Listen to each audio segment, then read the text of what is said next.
Chapter 17 of Allan and the Holy Flower. This recording is in the public domain. Allan and the Holy Flower by H. Rider Haggard. Chapter 17. The Home of the Holy Flower. Half an hour or so passed, during which I was engaged alternately in thinking over our position and in listening to Stephen's rhapsodies. First he dilated on the loveliness of the Holy Flower that he had caught a glimpse of when he climbed the wall, and secondly on the beauty of the eyes of the young lady in white. Only by telling him that he might offend her did I persuade him not to attempt to break into the sacred enclosure where the orchid grew. As we were discussing the point, the gate opened and she appeared. "Sirs," she said, with a reverential bow, speaking slowly and in the drollest halting English, "the mother and the father, yes, the father, ask will you feed?" We intimated that we would feed with much pleasure, and she led the way to the house, saying, "Be not astonished at them, for they are very happy too, and please forgive our unleavened bread." Then, in the politest way possible, she took me by the hand, and followed by Stephen we entered the house, leaving Mavovo and Hans to watch outside. It consisted of but two rooms, one for living and one for sleeping. In the former we found Brother John and his wife seated on a kind of couch, gazing at each other in a rapt way. I noted that they both looked as though they had been crying, with happiness I suppose. "Elizabeth," said John as we entered, "this is Mr. Allan Quatermain, through whose resource and courage we have come together again, and this young gentleman is his companion, Mr. Stephen Somers." She bowed, for she seemed unable to speak, and held out her hand, which we shook. "What would be resource and courage?" I heard her daughter whisper to Stephen. "And why have you none, O Stephen Somers?" "It would take a long time to explain," he said with his jolly laugh, after which I listened to no more of their nonsense. Then we sat down to the meal, which consisted of vegetables and a large bowl of hard-boiled duck's eggs, of which eatables an ample supply was carried out to Hans and Mavovo by Stephen and Hope. This, it seemed, was the name that her mother had given to the girl when she was born in the hour of her black despair. It was an extraordinary story that Mrs. Eversley had to tell, and yet a short one. She had escaped from Hassan ben Mohammed and the slave traders, as the rescued slave told her husband at Zanzibar before he died, and, after days of wandering, been captured by some of the Pongo who were scouring the country upon dark business of their own, probably in search of captives.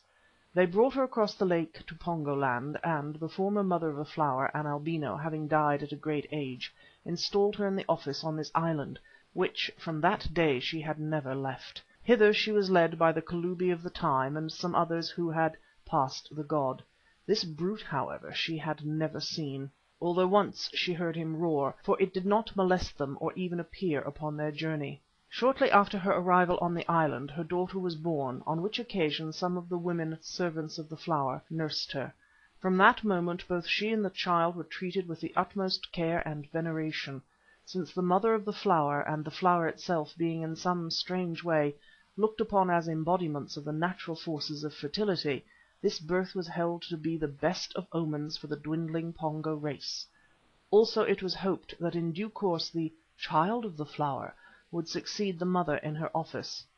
So here they dwelt, absolutely helpless and alone, occupying themselves with superintending the agriculture of the island.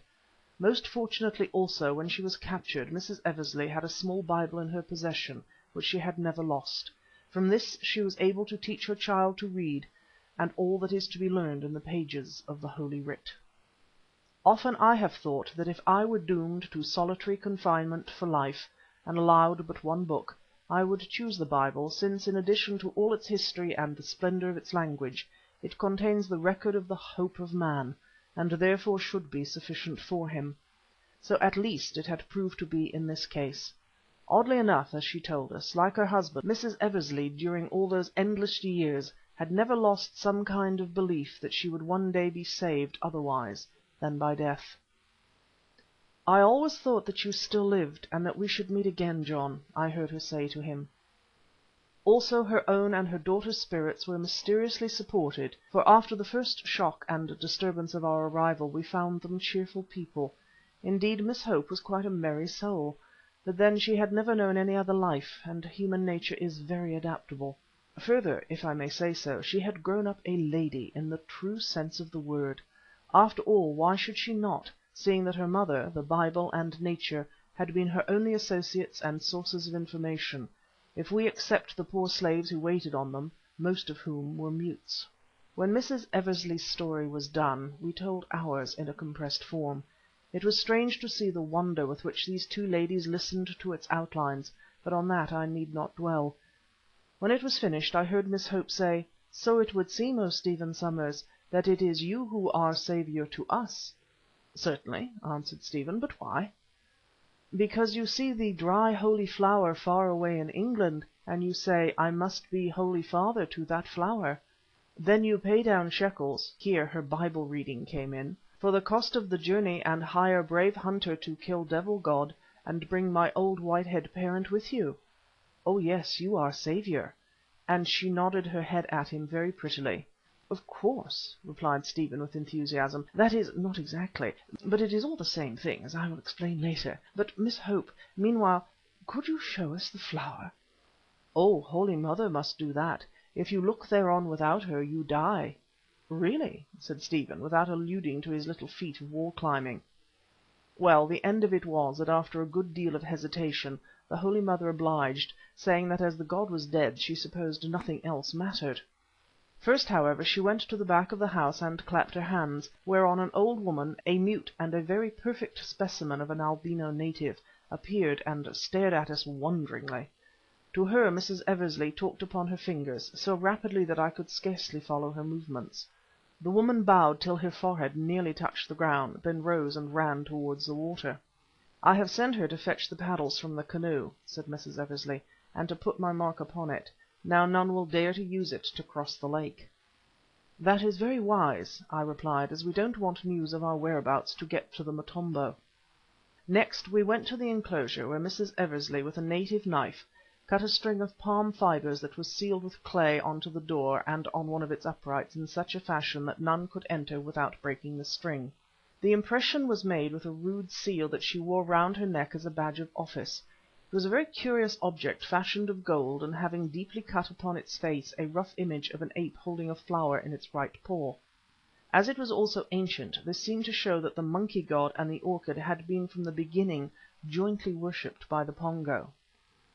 When she had opened the door, there appeared, growing in the centre of the enclosure, the most lovely plant I should imagine that man ever saw. It measured some 8 feet across, and the leaves were dark green, long and narrow. From its various crowns rose the scapes of the bloom, and oh, those blooms, of which there were about 12, expanded now in the flowering season. The measurements made from the dried specimen I have given already, so I need not repeat them. I may say here, however, that the Pongo augured the fertility or otherwise of each succeeding year from the number of blooms on the holy flower. If these were many, the season would prove very fruitful; if few, less so, while if, as sometimes happened, the plant failed to flower, drought and famine were always said to follow. Truly those were glorious blossoms, standing as high as a man, with their back sheaths of vivid white barred with black, their great pouches of burnished gold, and their wide wings also of gold. Then in the centre of each pouch appeared the ink mark, that did indeed exactly resemble the head of a monkey. But if this orchid astonished me, its effect upon Stephen, with whom this class of flower was a mania, may be imagined. Really he went almost mad.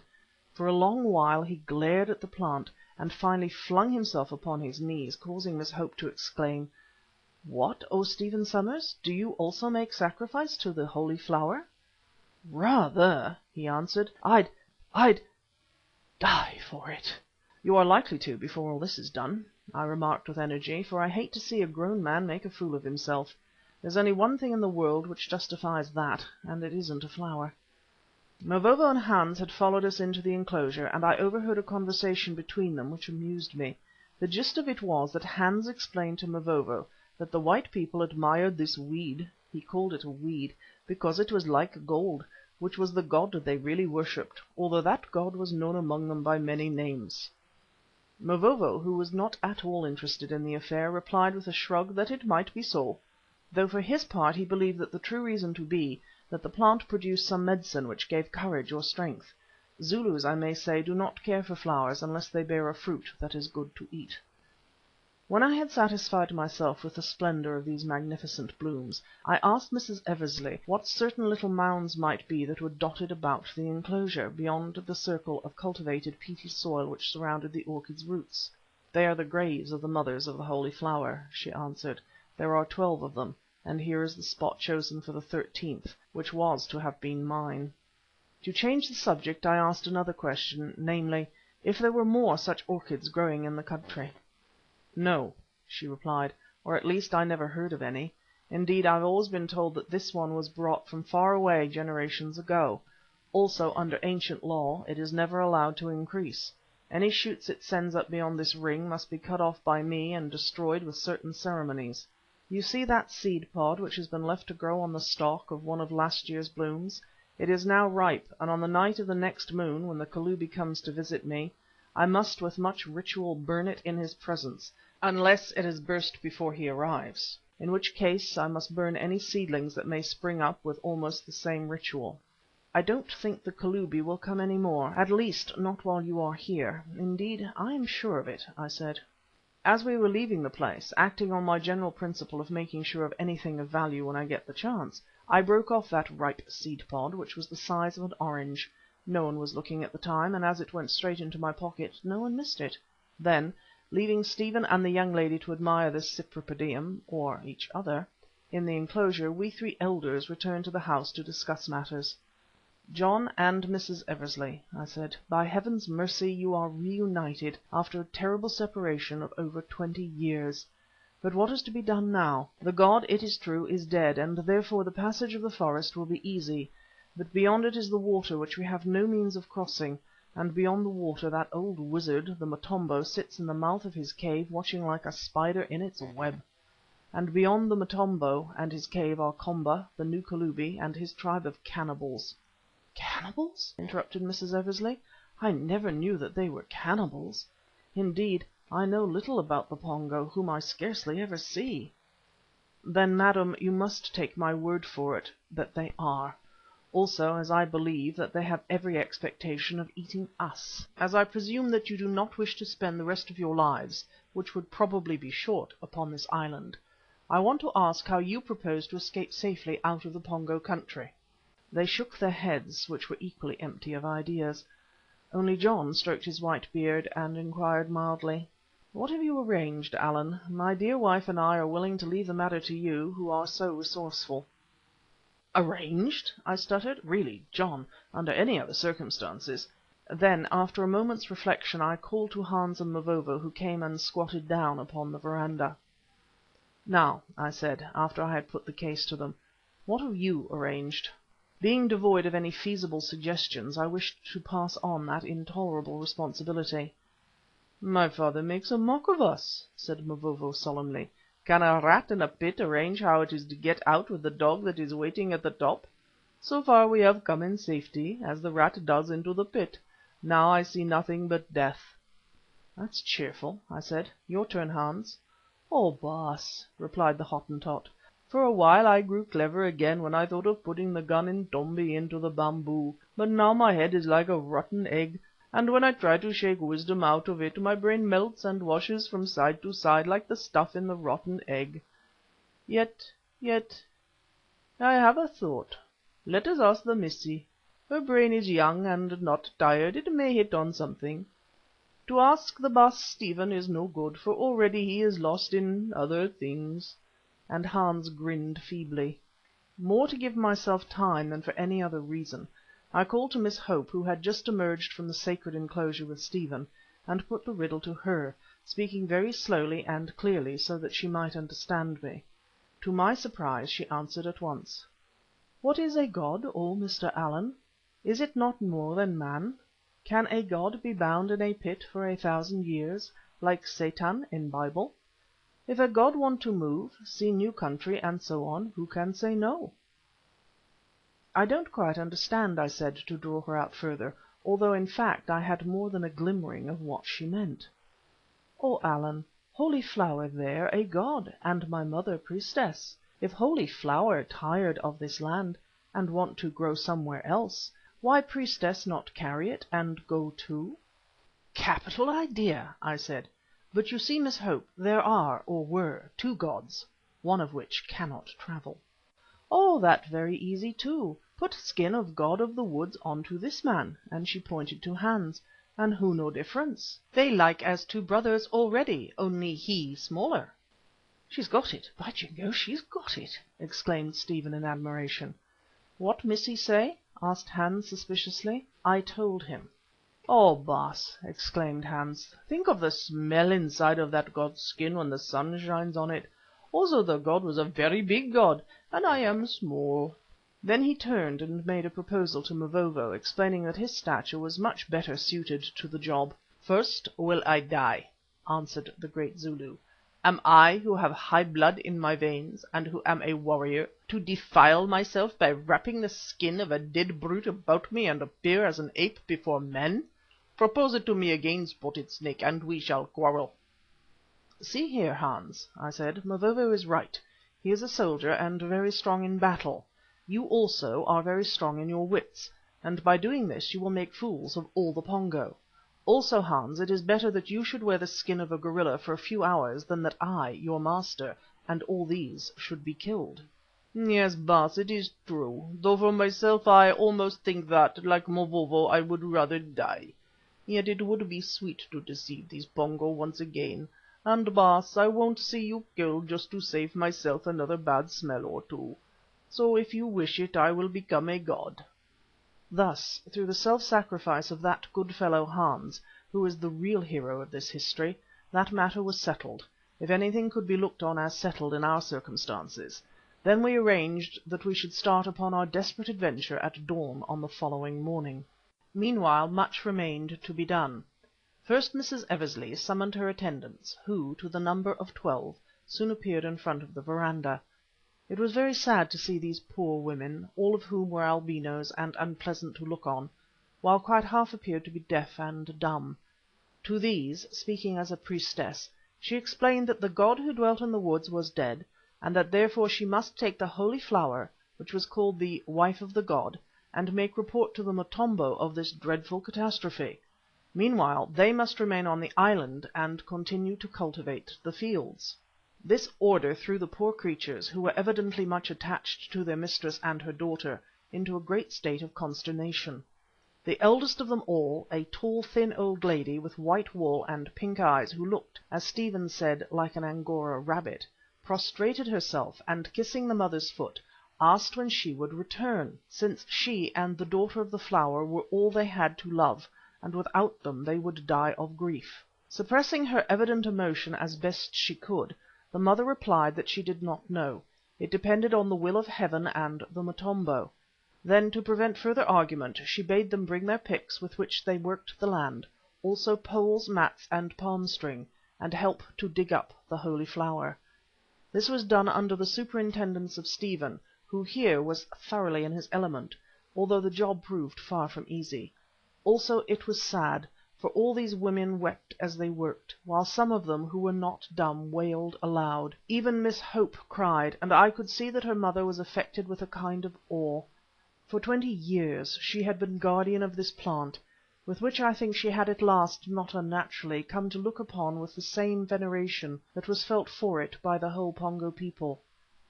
"I fear," she said, "lest this sacrilege should bring misfortune upon us."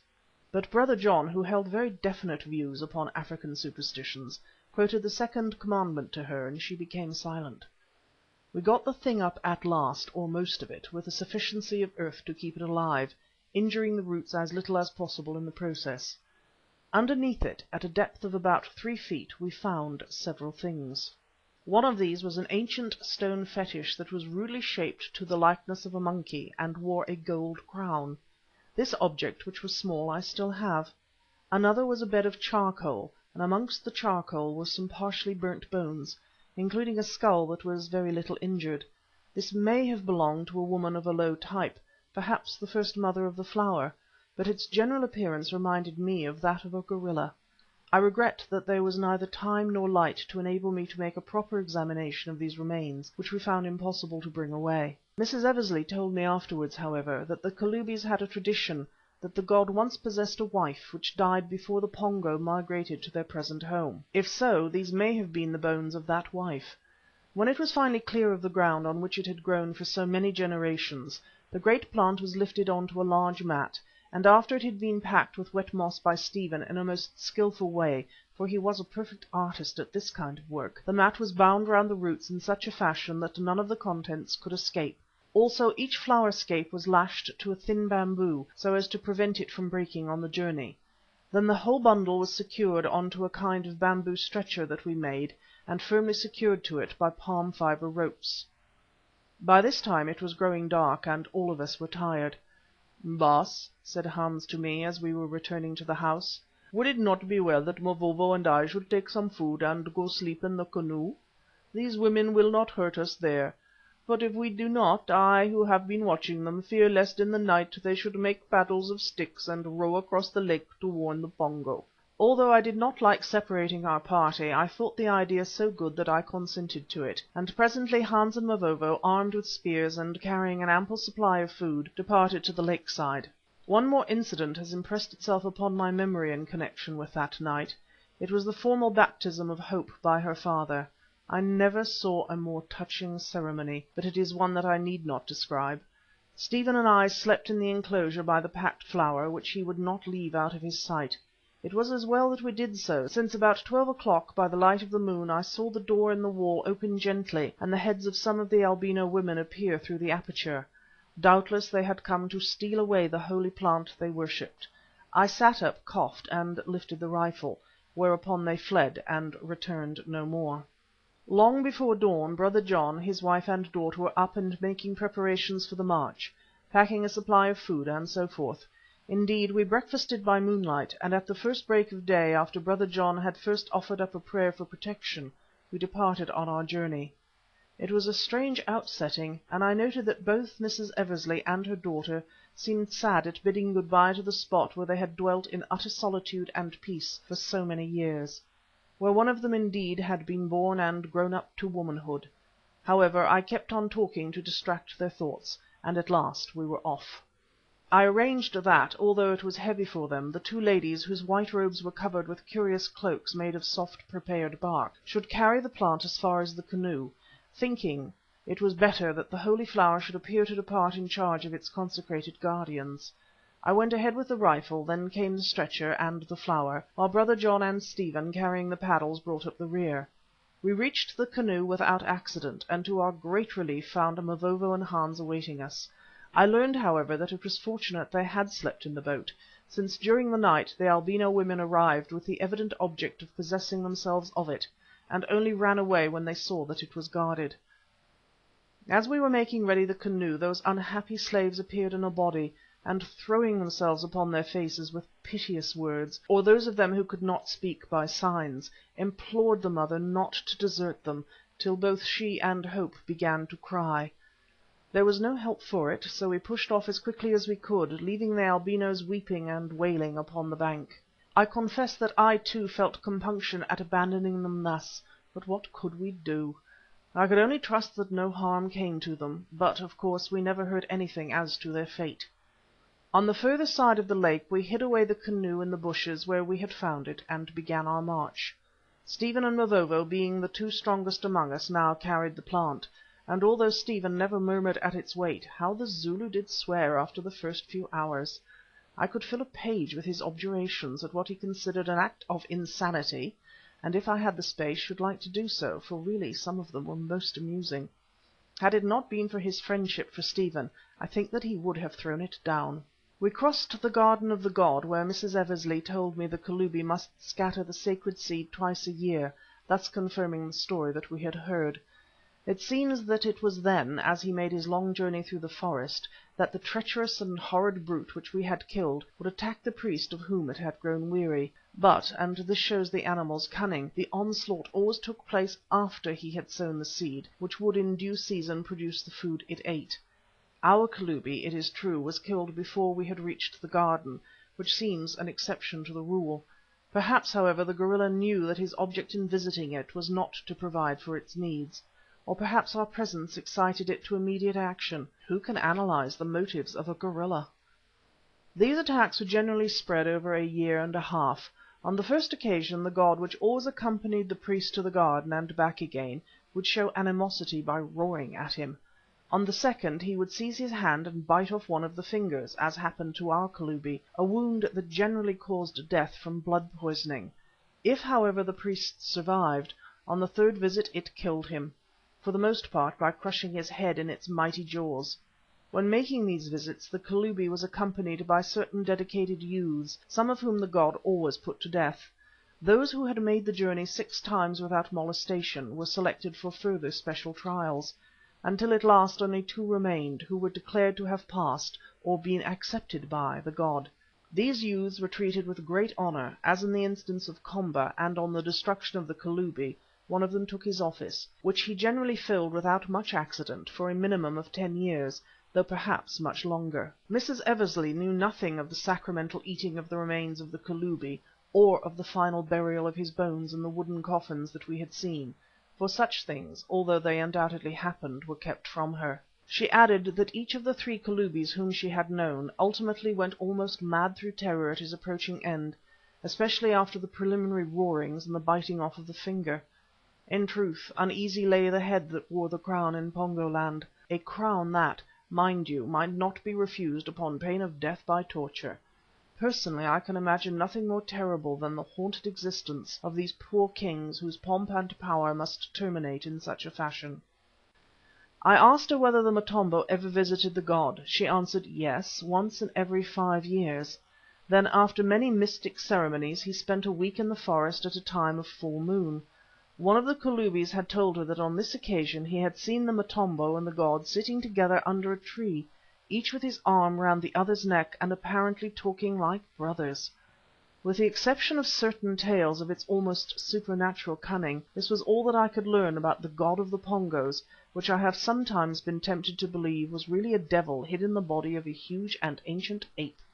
No, there was one more thing which I quote because it bears out Babemba's story. It seems that captives from other tribes were sometimes turned into the forest that the god might amuse itself by killing them. This indeed was the fate to which we ourselves had been doomed in accordance with the hateful Pongo custom. Certainly, thought I to myself when she had done, I did a good deed in sending that monster to whatever dim region it was destined to inhabit, where I sincerely trust it found all the dead Kalubis and its other victims ready to give it an appropriate welcome.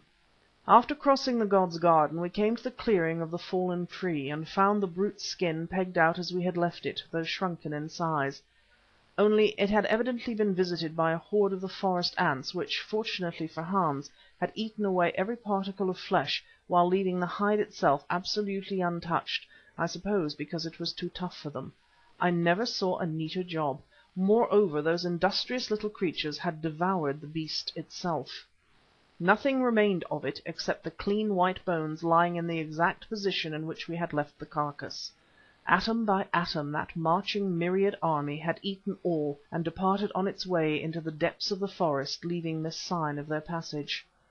How I wished that we could carry off the huge skeleton to add to my collection of trophies, but this was impossible.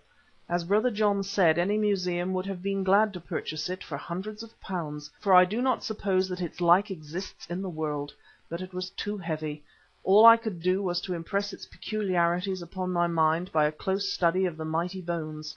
Also I picked out of the upper right arm and kept the bullet I had fired when it carried off the Kalubi. This I found had sunk into and shattered the bone, but without absolutely breaking it. On we went again, bearing with us the god's skin, having first stuffed the head, hands and feet, these, I mean the hands and feet had been cleaned out by the ants, with wet moss in order to preserve their shape. It was no light burden, at least so declared Brother John and Hans, who bore it between them upon a dead bough from the fallen tree. Of the rest of our journey to the water's edge there is nothing to tell, except that notwithstanding our loads we found it easier to walk down that steep mountain-side than it had been to ascend the same. Still our progress was but slow, and when at length we reached the burying place, only about an hour remained to sunset. There we sat down to rest and eat, also to discuss the situation. What was to be done? The arm of stagnant water lay near to us, but we had no boat with which to cross to the further shore. And what was that shore? A cave where a creature who seemed to be but half human sat watching like a spider in its web. Do not let it be supposed that this question of escape had been absent from our minds. On the contrary, we had even thought of trying to drag the canoe in which we crossed to and from the island of the Flower through the forest. The idea was abandoned, however, because we found that being hollowed from a single log with a bottom 4 or 5 inches thick, it was impossible for us to carry it so much as 50 yards. What then could we do without a boat? Swimming seemed to be out of the question because of the crocodiles. Also, on inquiry, I discovered that of the whole party Stephen and I alone could swim. Further, there was no wood of which to make a raft. I called to Hans, and leaving the rest in the graveyard, where we knew that they were safe, we went down to the edge of the water to study the situation, being careful to keep ourselves hidden behind the reeds and bushes of the mangrove tribe with which it was fringed. Not that there was much fear of our being seen, for the day, which had been very hot, was closing in, and a great storm, heralded by black and bellying clouds, was gathering fast, conditions which must render us practically invisible at a distance. We looked at the dark, slimy water, also at the crocodiles, which sat upon its edge in dozens, waiting, eternally waiting. For what, I wondered? We looked at the sheer opposing cliff, but save where a black hole marked the cave mouth, far as the eye could see, the water came up against it, as that of a moat does against the wall of a castle. Obviously, therefore, the only line of escape ran through this cave, for, as I have explained, the channel by which I presume Babemba reached the open lake was now impracticable. Lastly, we searched to see if there was any fallen log upon which we could possibly propel ourselves to the other side, and found nothing that could be made to serve. No, nor, as I have said, any dry reeds or brushwood out of which we might fashion a raft. Unless we can get a boat, here we must stay, I remarked to Hans, who was seated with me behind a screen of rushes at the water's edge. He made no answer, and, as I thought, in a sort of subconscious way, I engaged myself in watching a certain tragedy of the insect world. Between two stout reeds a forest spider of the very largest sort had spun a web as big as any lady's open parasol. There, in the midst of this web, of which the bottom strands almost touched the water, sat the spider waiting for its prey, as the crocodiles were waiting on the banks, as the great ape had waited for the Kalubis, as death waits for life, as the Motombo was waiting for God knows what. It rather resembled the Motombo in his cave, did that huge black spider with just a little patch of white upon its head, or so I thought fancifully enough. Then came the tragedy. A great white moth of the hawk species began to dart to and fro between the reeds, and presently struck the web on its lower side some 3 inches above the water. Like a flash that spider was upon it. It embraced the victim with its long legs to still its tremendous battlings. Next, descending below, it began to make the body fast, when something happened. From the still surface of the water beneath poked up the mouth of a very large fish, which quite quietly closed upon the spider and sank again into the depths, taking with it a portion of the web and thereby setting the big moth free. With a struggle it loosed itself, fell on to a piece of wood and floated away, apparently little the worse for its encounter. "Did you see that, Baas?" said Hans, pointing to the broken and empty web. "While you were thinking I was praying to our reverend father the Predikant, who taught me how to do it, and he has sent us a sign from the Place of Fire." Even then I could not help laughing to myself as I pictured what my dear father's face would be like if he were able to hear his convert's remarks. An analysis of Hans' religious views would be really interesting, and I only regret that I never made one. But sticking to business, I merely asked, "What sign?" "Baas, this sign. That web is the Motombo's cave. The big spider is the Motombo. The white moth is us, Baas, who are caught in the web and going to be eaten." "Very pretty, Hans," I said, "but what is the fish that came up and swallowed the spider, so that the moth fell on the wood and floated away?" "Baas, you are the fish, who come up softly, softly out of the water in the dark, and shoot the Motombo with a little rifle, and then the rest of us who are the moth fall into the canoe and float away. There is a storm about to break, Baas, and who will see you swim the stream in the storm and the night?" "The crocodiles?" I suggested. "Baas, I don't see a crocodile eat the fish. I think the fish is laughing down there with the big fat spider in its stomach. Also, when there is a storm, crocodiles go to bed because they are afraid lest the lightning should kill them for their sins." Now I remembered that I had often heard, and indeed to some extent noted, that these great reptiles do vanish in disturbed weather, probably because their food hides away. However that may be, in an instant I made up my mind. As soon as it was quite dark I would swim the water, holding the little rifle Intombi above my head, and try to steal the canoe. If the old wizard was watching, which I hoped might not be the case, well, I must deal with him as best I could. I knew the desperate nature of the expedient, but there was no other way. If we could not get a boat we must remain in that foodless forest until we starved, or if we returned to the island of the Flower, there ere long we should certainly be attacked and destroyed by Komba and the Pongos when they came to look for our bodies. "I'll try it, Hans," I said. "Yes, Baas, I thought you would. I'd come too, only I can't swim, and when I was drowning I might make a noise, because one forgets oneself then, Baas. But it will be all right, for if it were otherwise I am sure that your reverend father would have shown us so in the sign. The moth floated off quite comfortably on the wood, and just now I saw it spread its wings and fly away. And the fish, ah, how he laughs with that fat old spider in his stomach." End of chapter 17.